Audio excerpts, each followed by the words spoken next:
In the previous two videos, I reported back to you on the remarkable success story of SeaNet Europe, a company that has succeeded in doing something that many other companies have failed in. That is to say, offering the opportunity of co-owning a super yacht without the headaches associated with ownership and at a considerably reduced cost. So successful have SeaNet been that they now have a fleet of 3 yachts in their management, with plans to increase that fleet even further.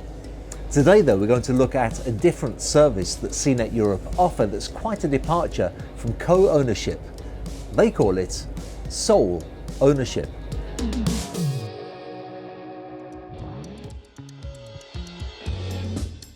Once again, I took the opportunity to talk to Matti Zadnikar, founder of SeaNet Europe, and some of his managers, so that I could get to grips with exactly what services they offer for aspiring yacht owners.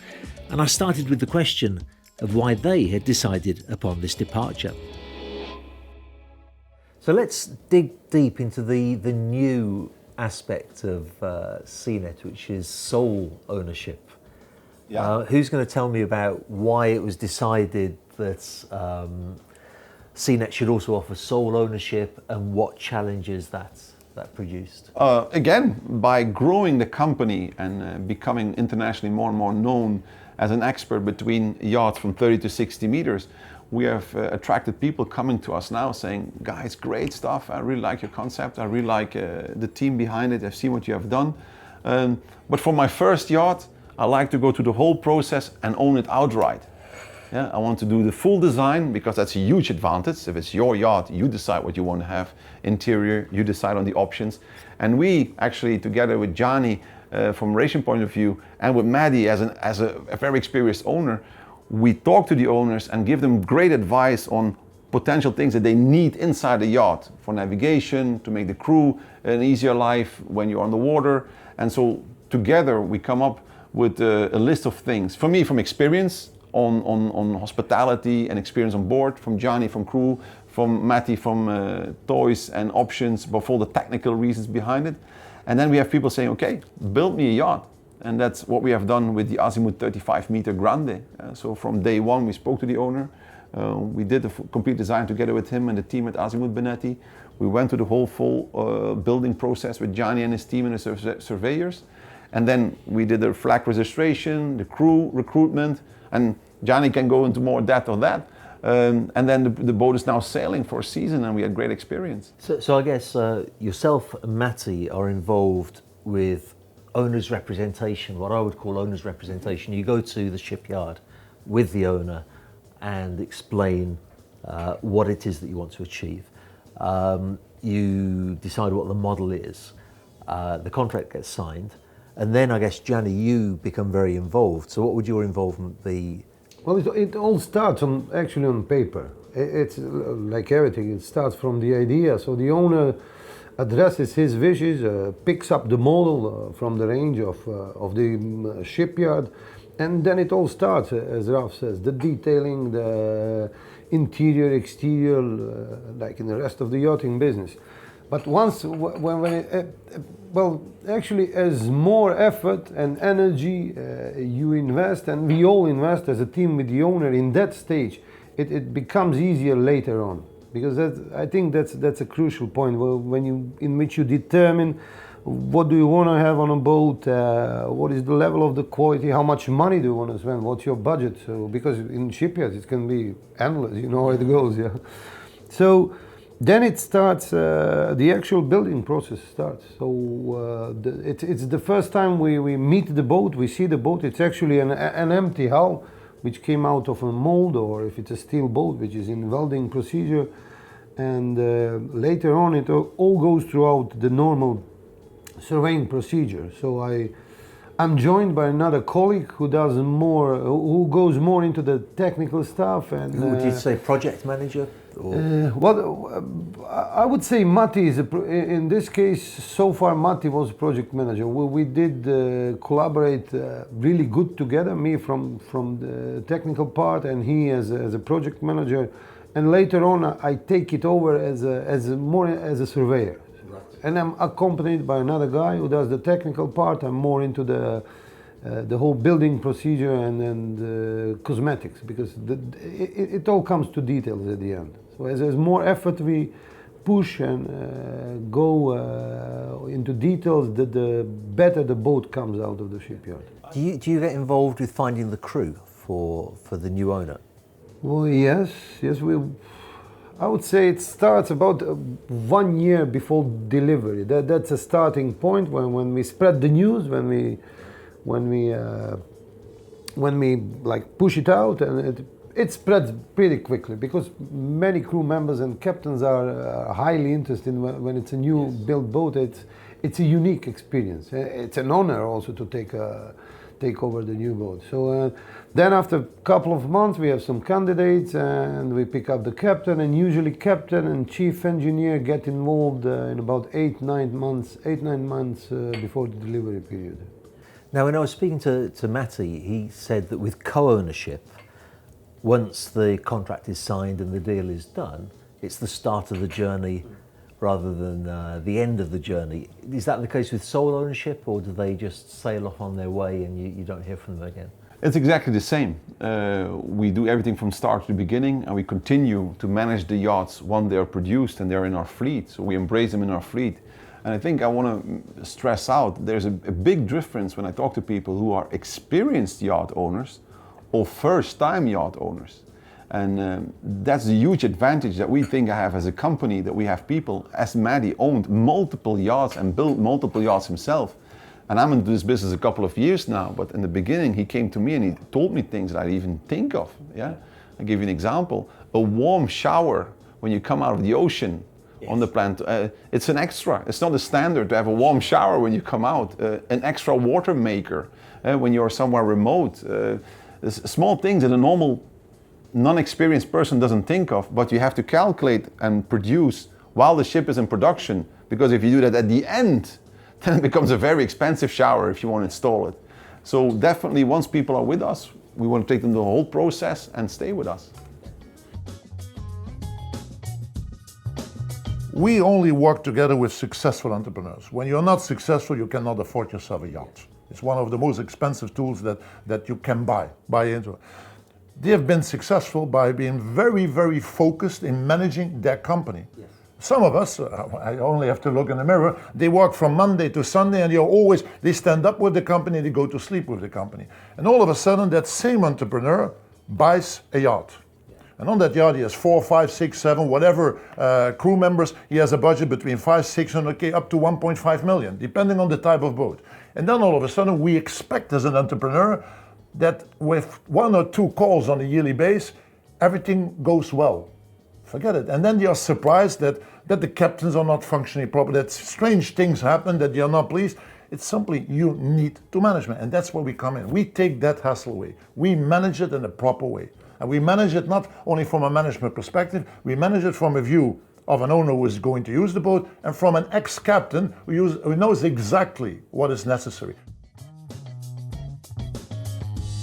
For me, my DNA is rotational crew. I believe in it, I want to be an ambassador, and I push it, and I must say we are on the same level, because when I met Johnny first, he was already in a rotational boat, and we simply transported. I was immediately crazy about the idea, I liked it, and we are now doing that.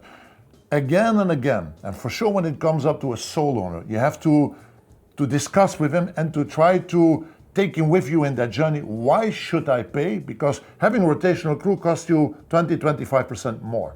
Yeah, it's not double of the money. A lot of people think that when you have rotational crew that you pay double of the money. No, the people work less, also they get paid less, still have a decent and interesting salary, but you have more free time. Yeah? Yes. But it's so important when you once have a crew, also for an owner, that the crew remains part of a boat. The crew builds up a lot of knowledge about the boat itself, the technicality of the boat, but also the owners. Yes. It's so nice to come on board to ask, how do I drink my coffee? What wine do I like? How has my meat to be made? Yes. So all that knowledge about the family, knowing the children, the stewardess that you trust. So we try to keep people in our organization, on the boats. And I think that's a huge advantage for our owners. Yes. But it takes a click, because they only see, well, it costs more. No, on the end it costs less.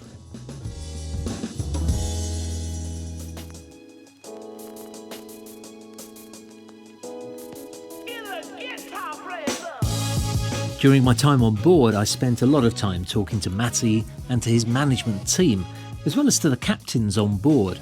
And all the while, the crew were beavering about keeping the yacht clean inside and out. I know that the crew are highly valued by everybody in the CNet family, so I took a moment to speak to the chief stewardesses of the yachts to hear from them and what it's like working with CNet. So Martina, we'll start with you because you've been looking after us very nicely on the Bonetti Delfino. You're the newcomer to CNet. How long have you been working with the company? I just started this summer, this season, 1st of June. And before working on this Bonetti, what were you working on? I was also in the yacht industry, also as a stewardess. On bigger boats or smaller boats? It's around 30 meters, all of them, actually, yeah. And Maya, we met last year. Yes, last year in When Cannes. we were filming on Heed. Yes. How long have you been with CNet now? This is my second year with the CNet company, and I would say that there is a really good season behind us, and I hope that we will continue like that also in this season. Did you join the yacht as soon as they took ownership of it? Yes, So when you've the been there boat from the was beginning? launched from the beginning. And the yachts you were working on before were bigger or smaller? There were smaller boats, so this is the biggest one that I'm working on. Very good. Whereas you, Ellie, you worked on a very small boat before. Yes. How big was the yacht that you were working on before? I started from 140. Then I went to 140 feet? 140 meters. And then I went to 110. Then 38. And now I am on this wonderful Bonetti 36 meters. That particularly interests me because I know that working on a 140 meter yacht is a whole different thing to working on a 116 foot Yeah. yacht. Can you tell me about the differences? It's completely different. When you start just with the guest owners' way of spending time on board, to start with, they have 50 plus crew members on board, whereas we have here up to 7 crew members covering all areas. As well, the size of the boat doesn't allow them to get in every port they would like to, so they have to stay on anchor. Crew life is a bit different because there is not that much of a free time. That during the down season they can get off the boat, walk around, spend time in the city they are at that time. You have that chance as well on 140 meter. What about the standards of service and cleaning cabins on a 140 meter yacht? Did you find the standards were very demanding on such a large yacht? Well, the particular owner that I worked for, he had really, really high standards. We were told that we need to be better than any 5-star hotel in the world on land. And we were always aiming to be best of the best. And that's what I took with me, and I'm trying to pass it to every yacht that I was afterwards. Maya, you've been with CNet the longest, and I know it was a big season last year for the Azimuth. Did you not get tired out with all that work? Well, I would say that the crew is really used to have a busy season, and that's the reason why we are always trying to give our best. And we are really well trained and well prepared to have a busy and working summer. That's, let's say, our normal. How much vacation do you get in a year? In a year? Yes. Well, one part of the year I'm full-time on the boat, and then during the winter time I'm working half of the month, and half of the month I'm off. So you get a good amount of time to recharge your batteries. Yes, so it's for me it's let's say pretty much easier to handle my private life with my work. Sure, yes. sure.